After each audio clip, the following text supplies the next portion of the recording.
Our series on 4 local judges launched an investigation by the State Judiciary Commission. We discovered these judges improperly and potentially illegally receiving tens of thousands of dollars a year in public money, at the same time overcharging couples, tying the knot. Tonight, we take a look back at Misjudged. I kind of laughed and I was like, yeah, sure, why not? When why not turned to I do, Michelle English opted for convenience. We were just talking one day and I said, pick a date. We'll go to the courthouse. Michelle and Lyle drove a few minutes away from their West Bank home to New Orleans' Second City Court, the Algiers courthouse. The secretary told them the judge charged $100 and they must bring cash. I thought it was a little expensive. Their 1 o'clock wedding started 90 minutes late after the judge returned from lunch. How long was the ceremony? It wasn't that long at all. I mean, really. 5-10 minutes? Maybe. Maybe. But what they're learning from our investigation has them feeling ripped off. That's not cool at all. And a Tulane law professor outraged. This is shocking. 4 New Orleans judges perform weddings in their courthouse. Hey, how much does it cost to get married by your judge? In First City Court next door to City Hall, judges Angelique Reed, Veronica Henry, and Monique Murrow charge $80 to officiate a wedding in the courthouse during the workday. You said $100 for a ceremony? On the West Bank at the Algiers courthouse, Judge Tina Anderson-Trahan charges $100. And according to financial disclosure forms all 4 judges filed with the state Supreme Court, they keep that money as additional compensation, between $5,000 and $25,000 a year. They're not supposed to get salary supplements for doing this on the side. I mean, you know, they're not judges for hire. This is not Judge Judy. Tulane law professor Joel Friedman says no part of the law allows the judges to pocket this money. This is just a salary supplement that is unlawful. And it's clear to you it's unlawful. Absolutely. For proof, let's dig into state law. First and Second City Court salaries cannot exceed the salary of New Orleans criminal and civil court judges.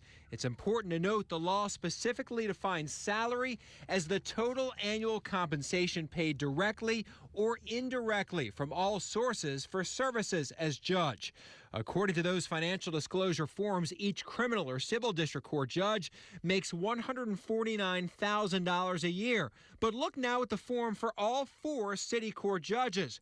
When you total up their salaries, all 4 make $149,000, about the same as those criminal and civil district court judges. But then look at the miscellaneous income, an additional $5,000 to $25,000 for officiating weddings. In fact, 3 of the judges specifically list the type of additional income as judicial or judge. This money should be staying with the court. Absolutely. If the money is supposed to remain with the court and the judges are keeping this money instead, what does that mean? I believe that they are misusing public funds. Misuse of public funds. I would think serious. so. Yes, Lee, this is very serious. The amount of money is irrelevant. Irrelevant. I don't care if it was $500. I would like to know why these judges believe they are entitled to payment for judicial functions they are performing in the courthouse during the working day. Where do they think they have the authority to get this additional supplement to their salary? If their salaries aren't good enough, they should stay in private practice. According to financial disclosure forms, this has been happening for at least a decade. Judges being paid as much as $25,000 more than the law allows. This is part of their job. They're doing it during the workday, at their workplace. The 4 judges declined our request for an on-camera interview. They tell us they have no record of how many weddings they officiate a year. But there's more. A section of state law does address weddings in First and Second City Court. It says for every marriage in the courthouse during office hours, There shall be a charge of $5. Wow. Really? $5. $5. Damn, we got shafted. Yeah. that means, according to the law, the judge overcharged Michelle and Lyle $95 and possibly did the same thing to every other couple, tying the knot. You show me proof of that, that's wrong. It is. There's no excuse for that, really. And I don't feel good about it. And I mean, how many other people have they taken advantage of? We heard from more couples married by these judges, like Aaron Earl, who wanted a quaint, intimate wedding. A friend told her about Second City Court, the Algiers courthouse. Her fiance picked the date. He said, well, let's just do it Valentine's Day 2018. Great, let's do that.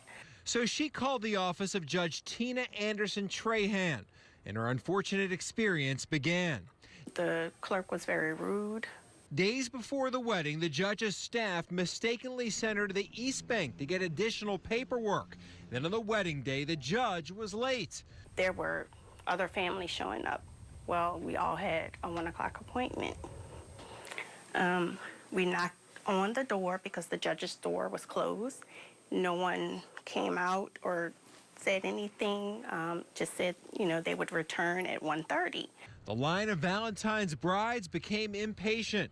The brides are literally sweating their makeup out because it's so hot. What happened next made Earl and her soon-to-be husband even hotter. State law allows these judges to charge just $5 for a wedding in the courthouse. Typically, Judge Anderson Trahan charges $100, but not this day. I asked why I was being charged $180, and I was told because it was a holiday. It was Valentine's Day. And I said, well, I was not aware that Valentine's Day was a true holiday. And she said, well, that's our fee. Earl started asking the other brides what they paid. Another couple said that they were charged more. How much more? They were charged over $200. Earl thought the fee would be lower, closer to the $100 that's normally charged. So relatives had to help her scrounge together the extra money. That seems very shady. And when she asked for a proof of payment, they don't give receipts. They only deal in cash. Aaron Earl wants to know if the judges have been paying taxes on this extra money and says something needs to happen to these 4 people who were elected to hold others accountable to the laws of this state. I think there should be some type of investigation. I think there should be some type of legal action. And I think there should at least be an apology to the brides and the families over the course of the years. I don't know how long this has been going on, that, you know, on behalf of the city, that this shouldn't have happened. That we should not have been taken advantage of just because we were in the midst of a joyous occasion. Next, we uncovered records that showed one of the judges may be falsifying a document she files with the state Supreme Court.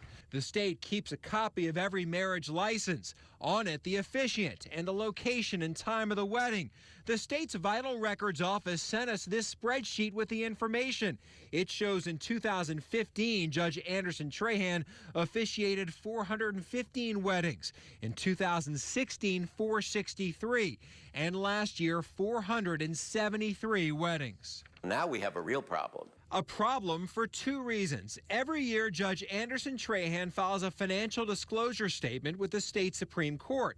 On it, she signs a sworn statement that the information is true and correct. Anderson Trahan claimed to make between $5,000 and $25,000 officiating weddings. Again, she charged $100 a wedding, and last year officiated 473, netting as much as $47,000. Tulane law professor Joel Friedman says that likely means she either didn't keep all of the money, performed 223 free weddings, or misreported her earnings to the state Supreme Court. She may be not only understating it on her judicial ethics form, she may be also understating it on her income tax form, because this is clearly compensation that has to be declared as income on your federal income tax and your state income tax. Could be serious. That's a big-time felony. The state data shows all 4 judges in our investigation stopped officiating weddings in mid-May. In fact, 2 judges officiated their last wedding the day our first story aired. Not one has married a couple since. It's an admission that they shouldn't have been doing it in the first place. In 6 years, Judge Anderson Trahan could have collected as much as $219,000 in cash, money that Joel Friedman says she should return to the court and the couples, where the law says that money belongs. They should not be allowed to keep money that they now would admit they received in violation of the law, even though they would allege they didn't realize it was in violation of law. And these are judges saying, gee, I didn't know the law. Following our series of stories, a state senator called for the Judiciary Commission to investigate. It is the law of the land, and every citizen is obligated to follow the law. But we wanted more clarity on the weddings officiated by Judge Anderson Trahan. That's how we met Ricky Jenkins. Jenkins and his now wife moved to Langston, Oklahoma, but for 6 years they lived in New Orleans. He even worked as a courthouse clerk. It's a little bit disappointing, man, you know. Jenkins says he's disturbed to find out judges have overcharged thousands of couples for weddings and pocketed tens of thousands of dollars in wedding fees the law says the court should keep. It's really disturbing that you hold a position like that and you are taking from the public. Since he no longer lives in New Orleans, Jenkins found out about our stories when he received our letter. We sent one to every person married by Judge Anderson Trahan in 2017, asking them how much she charged. We heard from more than 100 who received our letter.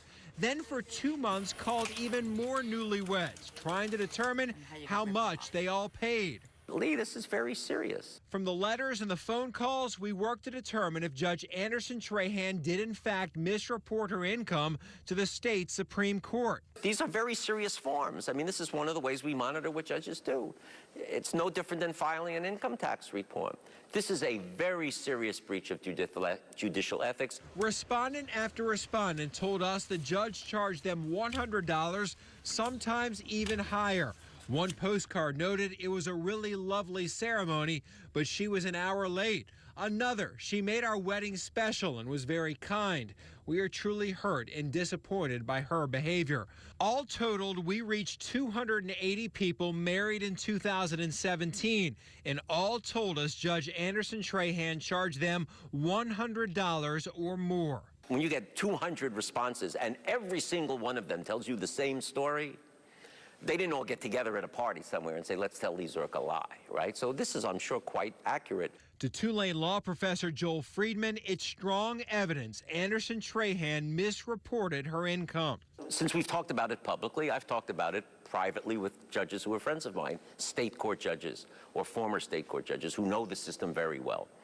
And this is a very serious offense, they have all told me, something that would have to go to the Supreme Court. Following our stories, the State Judiciary Commission received several other formal complaints on the judges and launched an investigation. The judges haven't performed one wedding in the courthouse since our first story aired. They never agreed to an interview or to answer any of our questions. But one legal expert says they've improperly pocketed tens of thousands of dollars in cash and overcharged couples. And he says it's unacceptable. They misjudged the law of their court. It's no explanation from the judges to say, oh, I didn't know. I didn't know that $100 was not the right amount. How can that be? That's the law that regulates their job. You know, that's like telling me the Tulane's policies on how I'm supposed to behave in the classroom. Oh, I didn't know that was the policy. That's ridiculous.